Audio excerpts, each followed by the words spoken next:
What is free carrier, FCA? FCA, free carrier, is one of the 11 standardized Incoterms, international commercial terms, published by the International Chamber of Commerce. So without further delay, let's delve into the details of FCA. Where is the place or point of delivery? Under FCA rule, the place or point of delivery can either be at the seller's premises or elsewhere. The delivery place must be specified in the sales contract so that it is straightforward for both parties when the goods are delivered, and the risk is transferred to the buyer, and it also marks the point where the cost is for the buyer. How to make delivery and when are the risks transferred? The goods are delivered when the seller loads the goods onto the buyer's truck or container if the named place is the seller's premises. Risk is transferred once the goods are loaded onto the truck or container. If the named place of delivery is another place, the seller will arrange for the truck to bring the goods to the designated place. Risk is transferred when the truck with the goods loaded reaches the named place for unloading. What is the mode of transport? FCA can be used for any transport mode or where there is more than one transport mode. It is a very flexible rule that suits all situations where the buyer arranges the main carriage. For example, the seller arranges pre-carriage from the seller's warehouse to the named place, which can be a terminal or transport hub, forwarder's warehouse, etc. Delivery and transfer of risk happen when the truck or vehicle arrives at the named place, ready for unloading, that is, the carrier is responsible for the unloading of the goods. If more than one carrier, then the risk is transferred when goods are delivered at first named place by the first carrier. When the named place is at the seller's premises, the seller is responsible for loading the goods onto the buyer's truck. NB This is a critical difference from Ex Works EXW. Who is responsible for the export clearance? Overall, the seller is responsible for export clearance, the goods are delivered at the named place, and the buyer takes over all risks and costs. FCA is the preferred rule for containerized goods where the buyer arranges their main carriage. For cross-border transactions, doing the free carrier, seller's premises, is a better option than EXW. As with Ex Works, the seller's obligations end once the goods have been collected from their premises by the buyer's transporter. Nonetheless, the seller must perform the export procedures and load the goods onto the vehicle if needed, something the seller is probably better placed to do anyway. Bills of lading with an onboard notation in FCA sales. This option is expressly given in the Incoterms 2020 for maritime, sea transport. Now, the buyer can instruct the shipping company to issue the BL to the seller, but with an onboard annotation. This indicates that the goods were loaded on board the vessel. The BL is often used as a supporting document in letters of credit transactions proving the delivery of the goods and facilitating payment to the seller. Refer to Article A6, B6 Transport Document. Order within the Incoterms 2020 rules. The Incoterms rules cover these areas of obligations, risk, and costs in a set of 10 articles, numbered A1, B1, etc., the A articles representing the seller's obligations, and the B articles representing the buyer's obligations.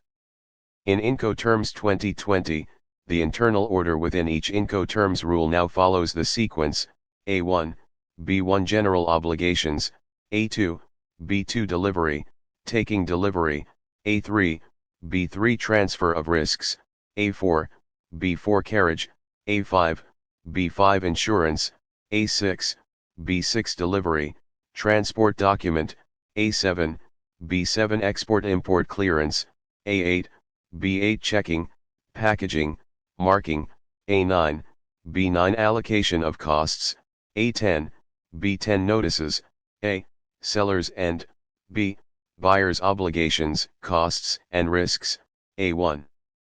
General Obligations. The seller must prepare the goods and the commercial invoice, or its equivalent electronic message, per the sale contract and any other evidence of an agreement that the contract may require. B1. General Obligations. The buyer must pay the price of the goods in the contract of sale agreed in paper or electronic forms.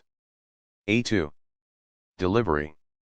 The seller must arrange delivery of the goods to the carrier or another person, example buyer nominated freight forwarder, at the named point, example transport terminal or other receiving points, if any, at the named place, or produce goods so delivered. The seller must deliver the goods, on the agreed date or at the time within the agreed period by the buyer under Article B10, b, on notices or, if no such time is notified, then at the end of the agreed period. Delivery is completed either, when the named place is the seller's premises and the goods have been loaded on the transport provided by the buyer, or when the goods are placed at the carrier's disposal or to another person nominated by the buyer on the seller's means of transport ready for unloading. Suppose the buyer has not instructed any specific point or place of delivery according to Article B10, d, on notices. In that case, the seller may arrange it to any of the available points that fulfill its purpose. B2. Taking delivery. The buyer must take the goods after the seller has arranged the goods as per Article A2. A3. Transfer of risks. The seller must bear all risks of loss of or damage to the goods until they have been delivered according to Article A2, with the exception of loss or damage when the buyer fails to nominate a carrier or give notice of the delivery date as described in the Article B3, the transfer of risks. B3. Transfer of risks. The buyer must bear all risks of loss of or damage to the goods after the goods are delivered in accordance with Article A2. If the buyer fails to provide or nominate a carrier, or another person, like a nominated forwarder, according to Article A2, or the buyer does not give notice according to Article B10, or when the carrier or buyer's nominated person under Article B10, a, fails to take the goods into its charge. Then, the buyer must bear all risks of loss of or damage to the goods, from the contract agreed date, or in the absence of agreed date, from the time chosen by the buyer under Article B10, b, or if no such time has been notified, from the end of any agreed delivery period, provided that the goods are as per the contract of sale. A4. Carriage. The seller is not obliged to make a contract of carriage. However, the seller must assist the buyer at the buyer's request, risk, cost, and information in the seller's possession, including transport-related security requirements that the buyer needs to arrange carriage. If the seller and buyer agree, the seller will contract for carriage on the usual terms at the buyer's risk and cost. The seller must ensure that all transport-related security requirements comply up to delivery. B4. Carriage. The buyer must arrange at his own cost for the carriage of goods from the named place, except when the seller makes the contract of carriage as in Article A4. A5. Insurance. The seller has no obligation to the buyer to make a contract of insurance. However, the seller must provide the buyer, at the buyer's request, risk, and cost with information in the seller's possession to obtain the insurance. B5. Insurance. The buyer has no obligation to the seller to make a contract of insurance, but it is in the buyer's interest to buy insurance on the goods after taking delivery. A6.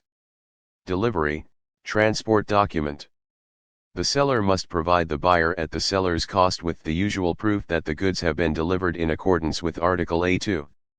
The seller must assist the buyer, at the buyer's request, risk, and cost, in obtaining a transport document. The buyer has instructed the carrier to issue the seller a transport document, bill of lading, under Article B6. The seller must provide any such document to the buyer, usually through the bank, for shipment using the letter of credit. B6. Delivery, transport document. The buyer must accept the proof that the goods have been delivered in accordance with Article A2. If the parties agreed, the buyer must instruct the carrier to issue the transport document stating that the goods have been loaded, such as a bill of lading with an onboard notation, to the seller at the buyer's cost and risk. A7. Export, import clearance. Export clearance, where applicable, the seller must carry out and pay for all export clearance formalities required by the country of export, such as export license, security clearance for export, pre-shipment inspection, and any other official authorization. Assistance with import clearance. Where applicable, the seller must assist the buyer, at the buyer's request, risk, and cost, in obtaining any documents or information related to all transit, import clearance formalities, including security requirements and pre-shipment inspection, needed by any country of transit of the country of import. B7. Export, import clearance. Assistance with export clearance.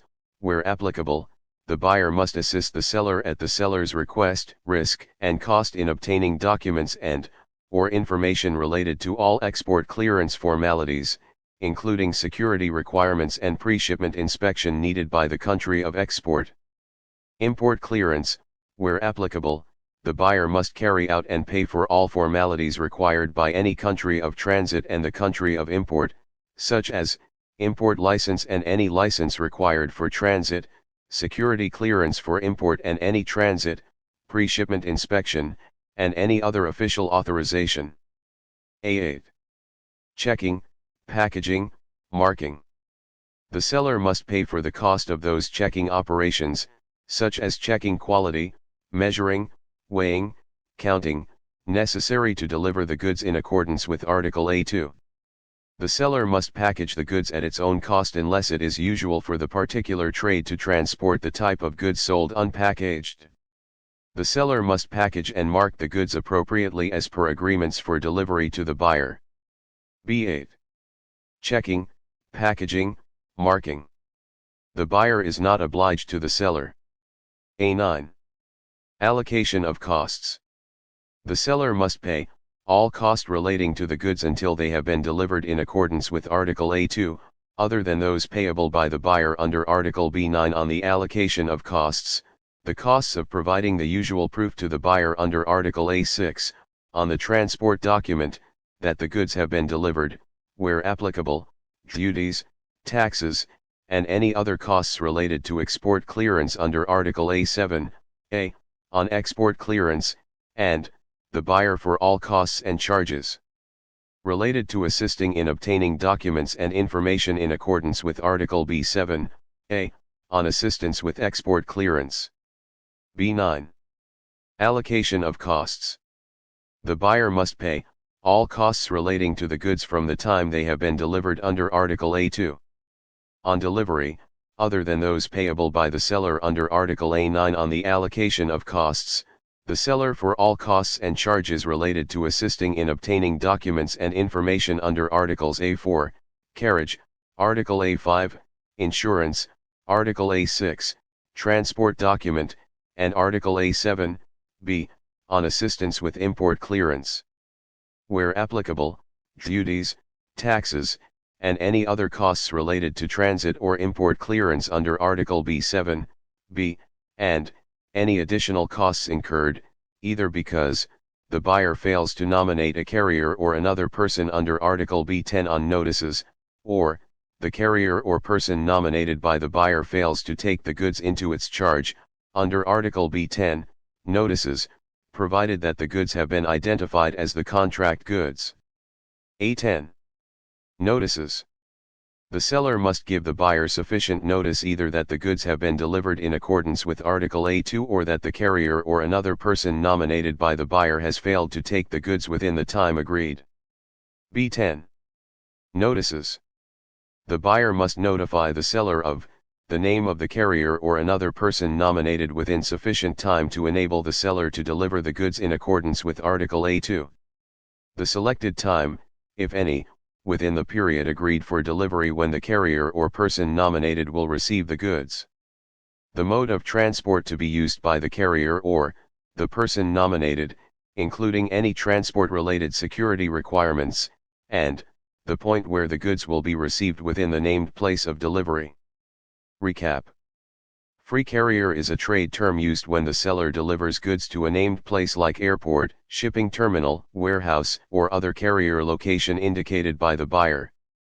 The seller will include transportation costs in its price calculation and assume the risk of loss until the nominated carrier receives the goods at the named place.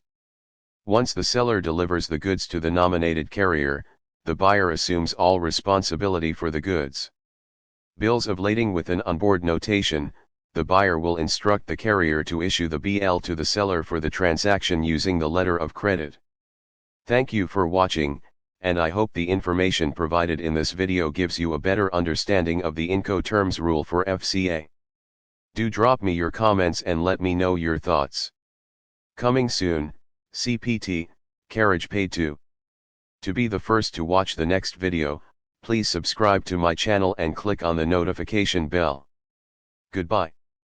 From your trusted shipping guide. Revisit.